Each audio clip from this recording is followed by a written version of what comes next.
Virtualmente todos en la Tierra, sin considerar su religión o nacionalidad, reconocen que existe alguna especie de batalla ocurriendo en el mundo, entre las fuerzas del bien y del mal.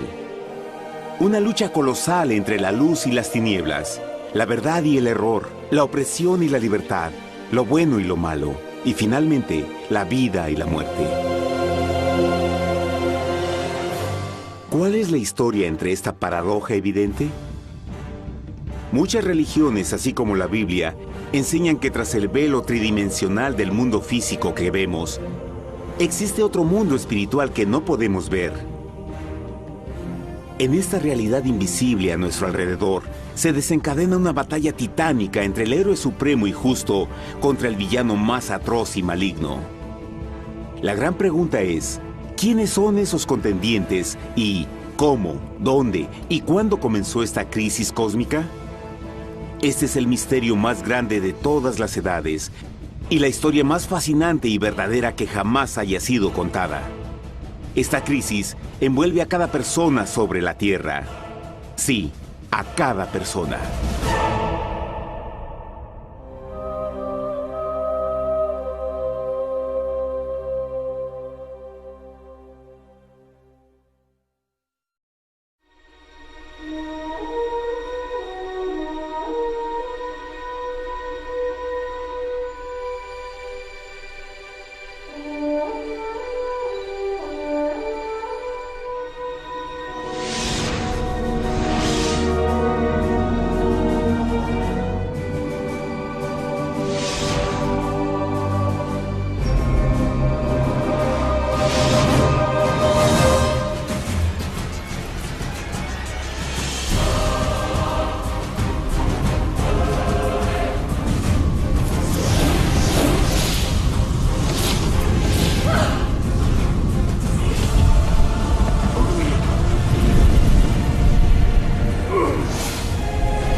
La historia humana ha estado llena de escenas de guerra, y todas las personas han experimentado conflictos.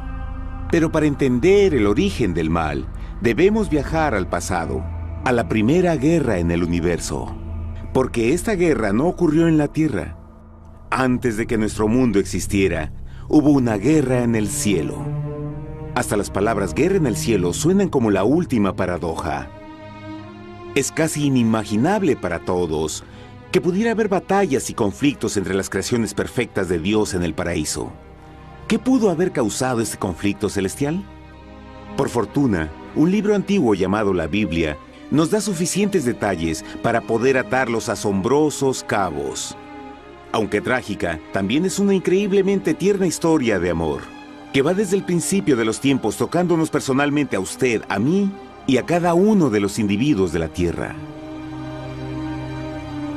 Nuestra historia comienza hace tiempo, en la misma capital del universo, en un lugar llamado Cielo que estaba lleno de seres angelicales que amaban hacer la voluntad de Dios. Bajo el justo y amoroso gobierno del Creador, todo el cielo disfrutaba de una existencia de felicidad y dicha perfecta. El príncipe supremo del cielo y comandante de los ángeles era el todopoderoso y amoroso Hijo de Dios, mejor conocido con el nombre que tomó cuando vino a la tierra, Jesús. Él era uno en propósito y mente con Dios el Padre. El cielo, bajo el mandato compasivo del Padre, Hijo y Espíritu Santo, probó ser un maravilloso lugar de paz y alegría. Para llevar a cabo las órdenes de Dios, la Trinidad estaba rodeada de un océano virtual de innumerables espíritus ministradores llamados serafines y querubines, o mejor conocidos como ángeles. Estas poderosas e inteligentes criaturas descubrieron su mayor alegría al cumplir las órdenes del Todopoderoso. Pero Dios creó un extraordinario ángel para servir como líder de la multitud celestial entera. La Biblia nos dice que su nombre era Lucifer, que significa portador de luz. Este querubín fue el más grande ser creado por Dios y tenía la posición más cercana al trono de Dios, y estaba directamente bajo la autoridad de Jesús. El trabajo de Lucifer era comunicar la luz y el conocimiento de la voluntad de Dios a todos los otros ángeles. Lucifer fue el ser más espléndido creado por Dios. Era cautivamente hermoso y dotado con poderes asombrosos de liderazgo y organización. Entre los ángeles, él fue muy admirado, respetado y amado como amigo. Aunque Dios previó la miseria que estaba a punto de ser introducida por Lucifer al reino de la luz.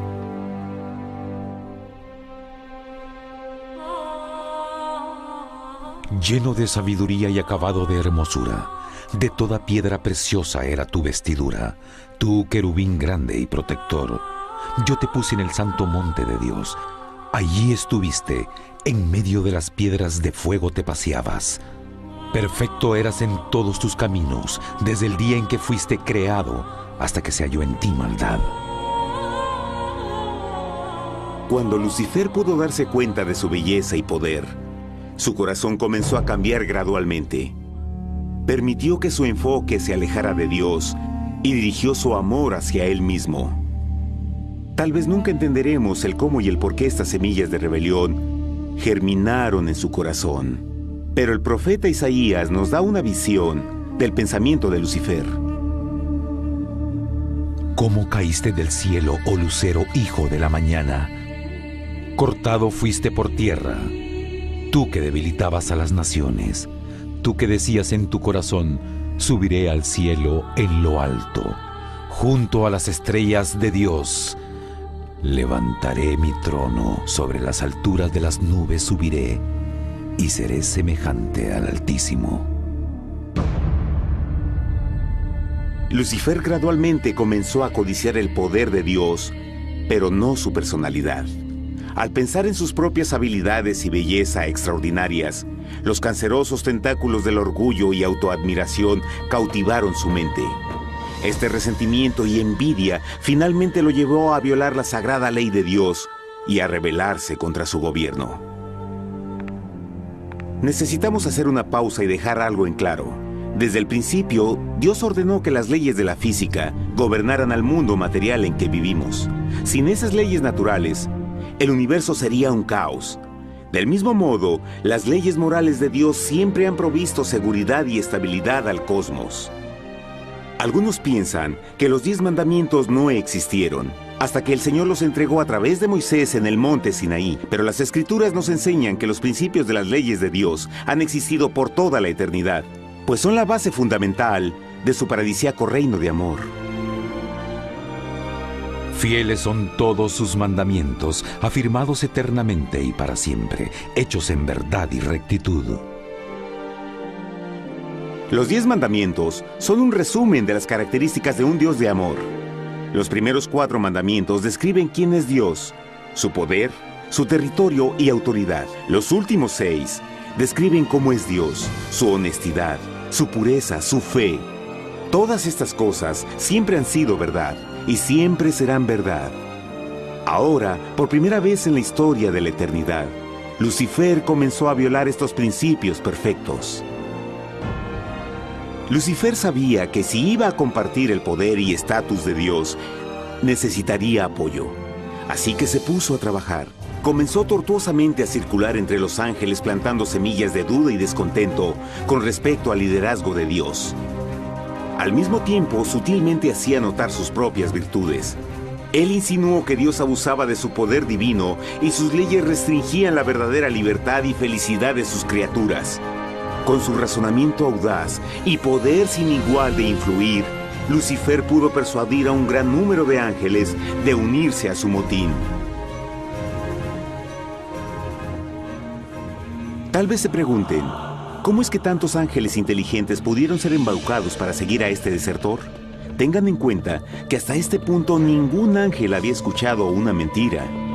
Y en esta temprana etapa de la rebelión, los ángeles no se dieron cuenta de cuán obsesionado se volvería Lucifer con adquirir la posición de Dios. No sabían que finalmente él planearía la tortura y asesinato del Hijo de Dios en la cruz en un intento por subir a su trono. Extrañamente, Lucifer pensó que podía ocultar sus verdaderos propósitos de Dios. Ay de los que se esconden de Jehová encubriendo el consejo, y sus obras están en tinieblas y dicen: ¿quién nos ve y quién nos conoce?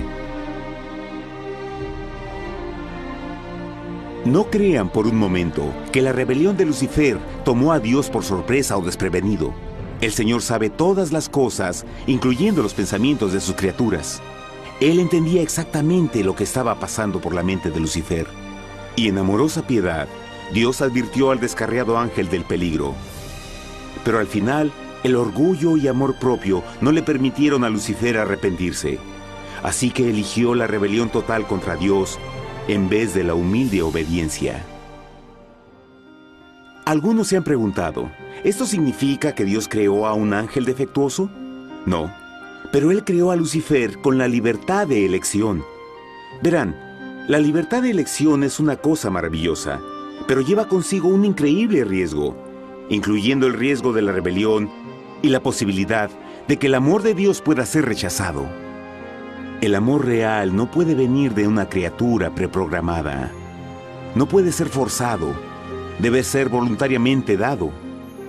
Por ejemplo, aun siendo tan lindo como lo es este perro robot, en realidad nunca podrá amarme.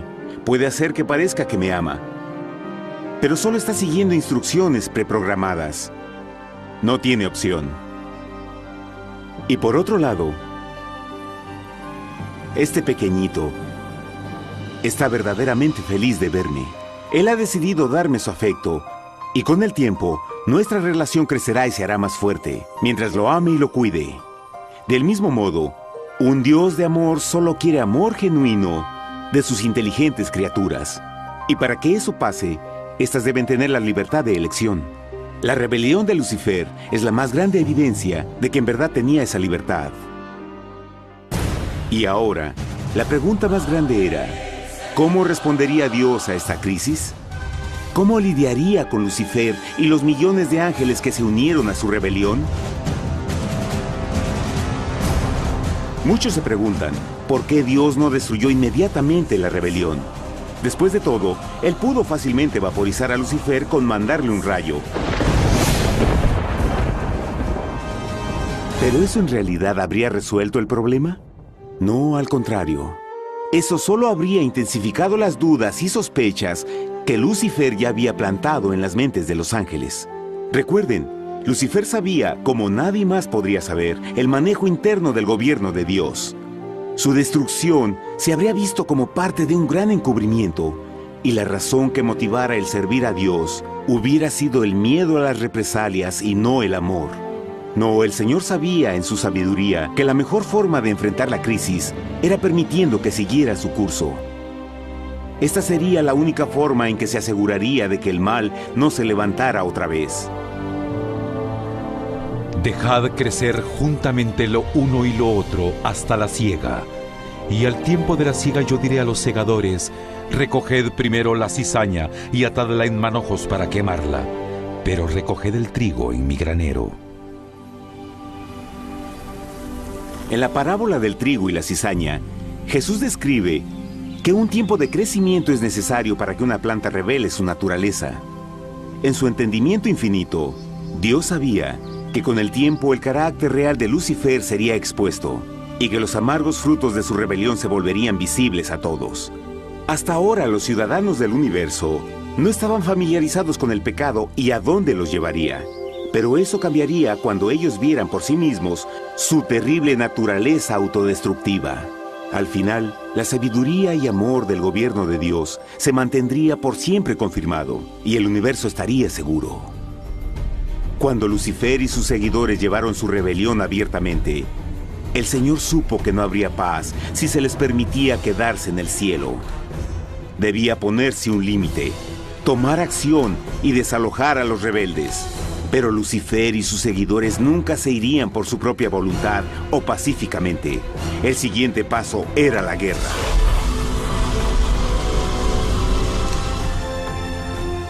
Después hubo una guerra en el cielo.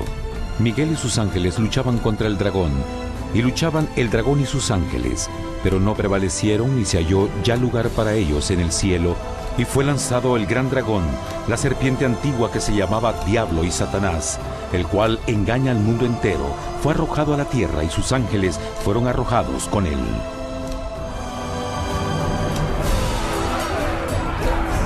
La Biblia no nos revela exactamente qué armas se usaron o cuánto duró este conflicto cósmico.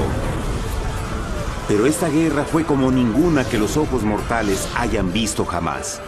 Apocalipsis 12:4 nos dice que finalmente Lucifer y un tercio de los ángeles de Dios fueron físicamente expulsados del cielo.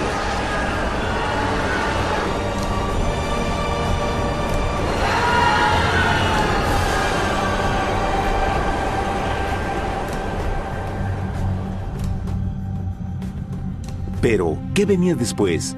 Lucifer ahora tenía millones de ángeles de su lado, pero necesitaba un pedazo de suelo desde el cual continuar su rebelión. Pronto, demasiado pronto, el universo comenzó a entender lo doloroso y costoso que el pecado podría llegar a ser. Y la guerra no había terminado, apenas comenzaba. Lucifer, el portador de luz, ahora se volvió Satanás, el adversario.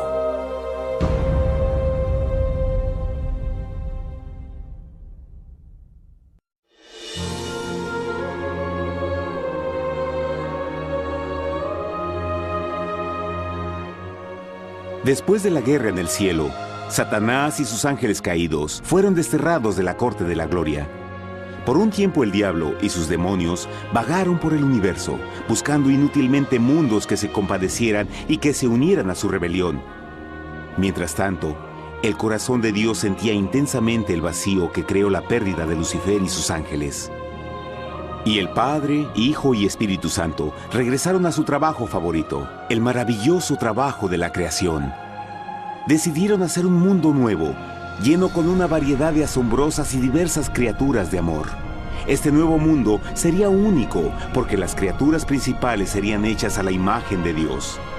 Para ellos, el Señor también les daría dominio de este nuevo planeta que conocemos como Tierra. En el principio creó Dios la tierra, y vio Dios todo cuanto había hecho, y era bueno en gran manera. ¡Qué imagen tan asombrosa!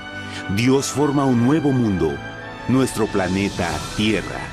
Y con cada maravilloso día de la creación, algo nuevo y espectacular entraba a formar parte de la escena. Por ejemplo, en el tercer día Dios habló y vegetación hermosa y exuberante saltó a la existencia.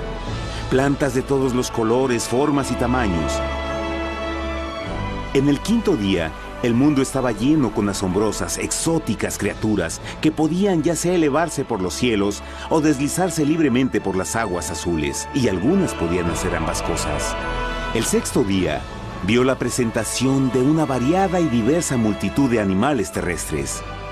Desde el gigante elefante hasta la pequeña ardilla, cada uno encontró un hogar en el nuevo planeta y un lugar para vivir en armonía con el resto de la creación. Y también en el sexto día, Dios creó al hombre. Entonces dijo Dios: hagamos al hombre a nuestra imagen, conforme a nuestra semejanza. Entonces Jehová formó al hombre del polvo de la tierra y sopló en su nariz aliento de vida, y fue el hombre un ser viviente. Y Jehová plantó un huerto en Edén, al oriente, y puso ahí al hombre que había formado.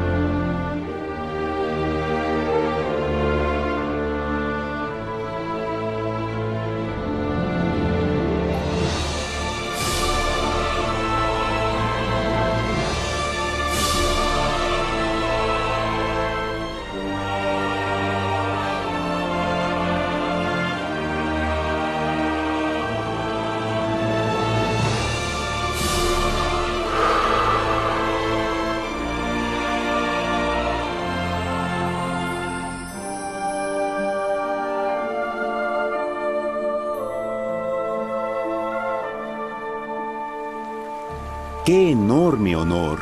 Ser creado a la semejanza de Dios. Ser un individuo libre pensador y totalmente autónomo. Al principio, el hombre no notaba su desnudez. Probablemente eso fue porque antes del pecado, él estaba vestido con gloria y luz.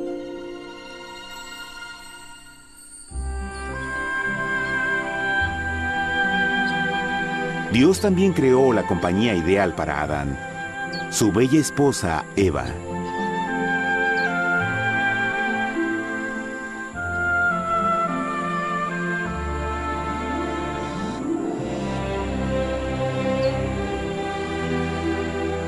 La alegre pareja fue colocada en un magnífico jardín perfectamente diseñado para aumentar su felicidad. A Adán, Eva y a las otras criaturas de la tierra también les dieron el privilegio divino de procrearse a su propia imagen. La intención de Dios fue que la raza humana tuviera dominio sobre este paraíso perfecto para siempre. Eternamente felices y sanos, trabajarían con la flora del jardín de Dios, mientras disfrutaban del afecto y compañía de todas las criaturas bajo su cuidado. El ambiente que nuestros primeros padres experimentaron fue muy diferente al mundo de hoy. Las rosas no tenían espinas, los insectos no mordían ni picaban, y los leones y ovejas jugueteaban juntos. Pero la bendición más grande era que los humanos vivían en perfecta armonía con su Creador. Cada séptimo día, Adán y Eva descansaban de su placentera labor y tenían una gozosa comunión con la visita de su Creador. Era un mundo espléndido y maravilloso. Y este estado de felicidad habría continuado por la eternidad si nuestros primeros padres hubieran mostrado fidelidad con una simple prueba. Pero del árbol del conocimiento del bien y del mal no comerás, porque el día que de él comas ciertamente morirás. Puesto que el adversario había contaminado el universo con su rebelión, el Señor vio la necesidad de una simple prueba de amor y lealtad. ¿Recuerdan? Los ángeles buenos vieron a un tercio de sus amigos ser expulsados del cielo durante la guerra. ¿Cómo podrían estar seguros que estos nuevos humanos no se unirían a Lucifer y causarían más problemas? Así que el Señor plantó un árbol único en el jardín. Un árbol cuyo fruto no debía ser comido so pena de muerte. Al pasar esta simple prueba de obediencia, Adán y Eva mostrarían su lealtad hacia Dios y su fe en su palabra. Aún más, era una prueba de amor. Por eso Jesús dijo en Juan 14, «Si me amáis, guardad mis mandamientos». Pero alguien más supo de esta prueba de fe y estaba determinado a usarla en su favor. Satanás estaba muy celoso de los humanos, quienes felices disfrutaban de la bendecida vida que él perdió. Su feliz existencia estaba en total contraste con la suya, la cual ahora estaba llena de culpa, pecado y miseria. En su resentimiento y enojo, no estaba dispuesto a dejar a la pareja en paz, pues el pecado siempre buscará arrastrar a otros consigo.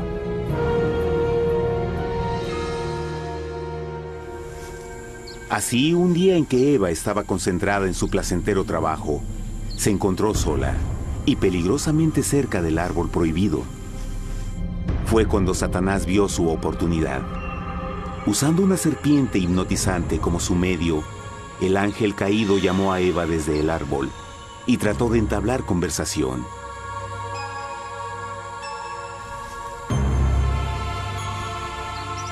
Sus palabras encantadoras fueron cuidadosamente calculadas para infundir desconfianza a Dios.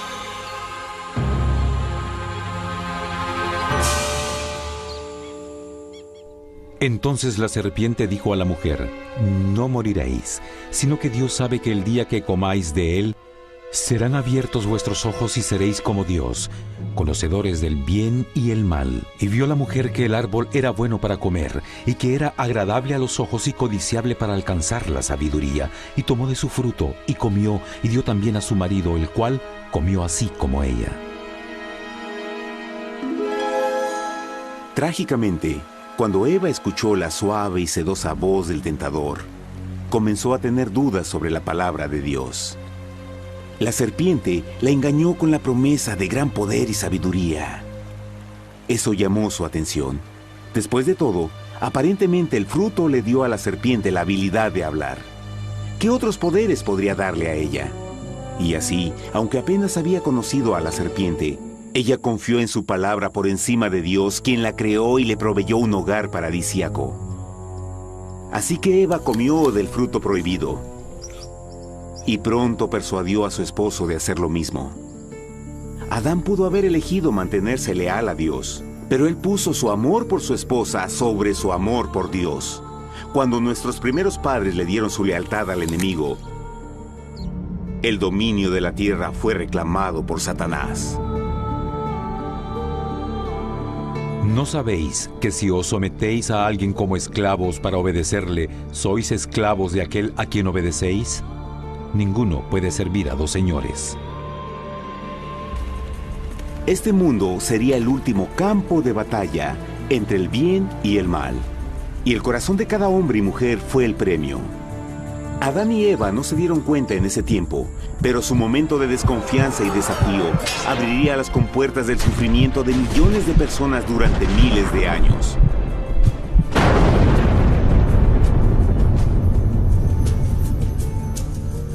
Por tanto, como el pecado entró en el mundo por un hombre, y por el pecado la muerte, así la muerte pasó a todos los hombres, por cuanto todos pecaron. Nuestros primeros padres pronto se enfrentaron al terrible resultado de su pecado. En su estado santo, Adán y Eva resplandecían con túnicas de gloria. Después de pecar, sus túnicas naturales de luz se desvanecieron y se sintieron mortificados con la sensación de su desnudez. Vergüenza y temor reemplazaron su alegría y paz y trataron de cubrir su desnudez con hojas. Ahora también se encontraban bajo la constante influencia del diablo. Cediendo a la tentación, habían debilitado su naturaleza y Satanás había ganado poder sobre la humanidad. Las personas no podían resistir a las tentaciones del diablo con su propia fuerza. Por último, y lo más aterrador, se encontraban viviendo bajo la pena de muerte inminente. Dios les había advertido que la desobediencia traería la muerte. Ya habían experimentado la muerte espiritual. ¿Cuánto tiempo pasaría para que sufrieran la muerte física también? En ese punto su futuro no tenía nada más que oscuridad y desesperación. Echó pues fuera al hombre, y puso al oriente del huerto de Edén querubines, y una espada encendida que se revolvía por todos lados para guardar el camino del árbol de la vida. Igual que el pecado provocó que los ángeles caídos fueran expulsados de su hogar celestial, ahora por la desobediencia, Adán y Eva fueron sacados de su jardín, su hogar en el paraíso. Todo a su alrededor estaba cambiando rápidamente y la humanidad se encontró susceptible a las penas, enfermedades y finalmente a la muerte. Hasta los animales y plantas estaban infectados por la terrible maldición. Las espinas y cardos ahora aparecían en árboles y flores, y los animales que anteriormente eran gentiles comenzaron a matarse y devorarse unos a otros. El peor resultado fue que el pecado separó a la humanidad de Dios. Pero vuestras iniquidades han hecho división entre vosotros, y vuestro Dios y vuestros pecados han hecho ocultar de vosotros su rostro para no oír. En la creación, a Adán y Eva se les dio el honor de hablar con los ángeles y hasta con el Hijo de Dios cara a cara. Pero Dios es tan puro y santo que ningún mal puede existir en su presencia. Ahora que los primeros humanos habían pecado, Dios alejó su santa presencia de ellos por su propia protección. El pecado había quemado una catarata en el alma del hombre que ya no podía ver la dimensión espiritual. Desde ese momento en adelante, la comunicación con el cielo sería limitada. Conforme estas maldiciones cayeron sobre Adán y Eva, el corazón de Dios se llenó de tierna compasión. La ley que habían roto no podía ser alterada para salvarlos, pues es tan sagrada e inmutable como Dios mismo. El Señor sabía que había solo una forma en que el hombre podía ser redimido. Así que un plan fue revelado, nacido desde el fondo del corazón de Dios. Un plan para salvar al hombre de su cita con la muerte eterna y restaurar todo lo que se había perdido con el pecado. Sería un asombroso intento en su intensidad, alcance y poder, pero sería un plan que también implicaría un enorme sacrificio.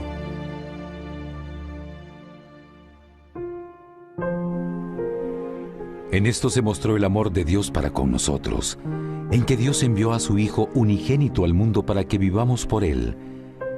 En esto consiste el amor, no en que nosotros hayamos amado a Dios, sino en que Él nos amó a nosotros y envió a su Hijo en propiciación por nuestros pecados. Las Escrituras claramente enseñan en Romanos 6:23, el costo del pecado es la muerte. La ley rota demandaba la vida del pecador.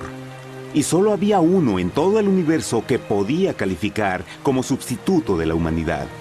El Creador solo podía pagar la deuda de sus criaturas al tomar su lugar. Así, Jesucristo, el Hijo de Dios, por voluntad aceptó dejar la pureza, gloria y seguridad del cielo. Él vendría a morir en nombre del hombre en su malvado y renegado planeta. Él nacería como un inocente e indefenso bebé, soportaría una vida de pena y vergüenza, y aún así viviría una perfecta y victoriosa vida. Finalmente, Él tendría una muerte humillante para poder ser sustituto de la humanidad caída. Por su sacrificio, la humanidad asombrosamente recibiría una oportunidad más de tener vida eterna. Su sangre proveería el rescate para el mundo que había sido raptado por Satanás. Este maravilloso plan de redención fue gráficamente ilustrado en el sistema de sacrificios de animales ordenado por Dios después de la caída del hombre. El Señor había advertido a Adán y Eva que morirían el día que comieran del fruto prohibido. ¿Y cómo fue que permanecieron vivos? La Biblia nos dice que inmediatamente después de su pecado, Dios les proveyó ropa en la forma de pieles animales. Es digno de notar que Apocalipsis se refiere a Jesucristo como la oveja, que fue muerto desde el principio del mundo. Esto indica que una oveja fue sacrificada el mismo día para prevenir sus muertes inmediatas. Por fe, en este sacrificio sus muertes fueron simbólicamente transferidas de ellos a la criatura inocente. La oveja, por supuesto, era la representación de Jesús. Y así, un rayo de esperanza fue provisto en una situación de aparente oscuridad y desesperación. A través del arrepentimiento y la fe en la sangre del Mesías venidero, cualquier humano podría ser una vez más hijo de Dios. Pero a pesar de este maravilloso plan, Satanás aún tenía dominio sobre la tierra, y la vida en este mundo no sería fácil. En el mundo tendréis aflicción, pero confiad, yo he vencido al mundo. Naturalmente, muchos se preguntan, ¿cómo un Dios amoroso y poderoso permite penas y sufrimiento en nuestro mundo actual? Pero está claro desde el Génesis que Dios nunca quiso que conociéramos la pena y tribulaciones de esta vida. Cuando el mundo salió de la mano de Dios, la tierra era un maravilloso paraíso. Fue el pecado de Adán y Eva lo que le dio a Satanás el derecho a reclamar control de este planeta. Debido a su trágica elección, el diablo y sus acólitos ganaron el poder de tentar y atormentar a los humanos, infligiendo la enfermedad, el dolor y el sufrimiento. Podría ser mejor preguntar, ¿por qué Satanás tiene control total sobre la humanidad? La respuesta es Jesucristo. Tal vez ya se dieron cuenta que la muerte de Jesús en la cruz nos dio a cada uno de nosotros la oportunidad de ser salvados. Pero en realidad hizo mucho más que eso. Cuando el Salvador ofreció su vida para redimir a la tierra, ese acto ponía restricciones al control de Satanás sobre la humanidad. Satanás no podría forzar nuestra voluntad y su poder de lastimarnos sería limitado. El sacrificio de Cristo también nos brindó un tiempo de prueba, durante el cual podríamos ver la diferencia entre el gobierno de Dios y el de Satanás, y luego decidir a quién serviríamos. Finalmente, por el sacrificio que hizo Jesús, el reino de Satanás llegará a su final. Y un día la tierra será devuelta al hombre, más maravillosa de lo que era al principio. Aunque Adán y Eva comenzaron sus vidas como exiliados del paraíso, aún tenían esperanza. Dios les proveyó de pieles de animales sacrificados para cubrirse. Pero lo más importante, Él les prometió la sangre del Cordero de Dios para pagar por su pecado si aceptaban a Cristo y se arrepentían. Una gran pregunta permanece: ¿las personas aceptarían el generoso regalo de Dios? ¿Cómo escaparemos si descuidamos una salvación tan grande? La asombrosa historia que acaban de escuchar es verdad y los afecta. Pues por el deseo de Satanás de ser Dios y la desconfianza y desobediencia de Adán y Eva, todos nos encontramos en una situación peligrosa. Por una parte, la humanidad ha sido grandemente favorecida por Dios con una segunda oportunidad de recuperar nuestro hogar del Edén. Por otra parte, si desistimos de aprovechar esta gran oportunidad, nos volveremos esclavos de Satanás y finalmente seremos destruidos cuando Dios limpie el universo del pecado. Amigos, no hay mejor tiempo para elegir a Jesús que justo ahora. Ninguno de nosotros sabe cuánto más tendremos que vivir en esta tierra. Nuestras vidas pueden terminar instantáneamente. Jesús ha mostrado gran interés en su bienestar y su amor por ustedes lo llevó a proveernos con un escape de la futura destrucción. Él solo le pide que lo acepte, se arrepienta de sus pecados. A través de Cristo pueden encontrar perdón y recibir un nuevo corazón para volverse como Él en carácter. Las tristes noticias son que Satanás se mueve en toda forma posible para evitar que acepten el regalo de la salvación de Dios. Debido a la actividad de la vida, el amor al dinero o alguna otra distracción fascinante, Él trabaja para mantenerlos ocupados y alejados de lo que en realidad importa, su salvación eterna. Para que entienda, la realidad de la situación es que si no elige a Jesús, por omisión está eligiendo a Satanás. Aunque la terrible elección de Adán y Eva trajo muerte y miseria inauditas, usted tiene la oportunidad de tomar una mejor decisión. Dios le está ofreciendo una paz que satisface el anhelo más profundo en su alma y una alegría que lo sacará de las tribulaciones de este mundo. El deseo que tiene el corazón de Dios es que sea salvado y esté con Él en el paraíso. Pero el único que puede mantenerlo fuera del cielo es usted. Imagine lo trágico que sería si innecesariamente rechaza este precioso regalo. Usted puede elegir hoy aceptar la salvación que Dios ha prometido. De hecho, en este mismo momento puede aceptar la vida eterna a través de Jesucristo. ¿Puedo invitarlo a que me acompañe ahora mismo en una simple oración aceptando su maravillosa oferta? Por favor, repita después de mí. Querido Padre Celestial, vengo a ti ahora y humildemente pido tu perdón. Señor, confieso que soy un pecador y he violado tu santa ley. Entiendo que la pena por el pecado es la muerte. Creo que Jesucristo sufrió y murió en la cruz para tomar el castigo por todos mis pecados. Creo que Jesús resucitó de la muerte y lo acepto como mi Salvador personal. A partir de este momento en adelante, te doy mi corazón y confío en que tú serás el Señor de mi vida. Por favor, perdona todos mis pecados y envía a tu Espíritu a ayudarme a hacer tu voluntad. Te agradezco por tu gran amor y acepto tu regalo de vida eterna. Y yo oro por estas cosas en nombre de Jesús. Amén.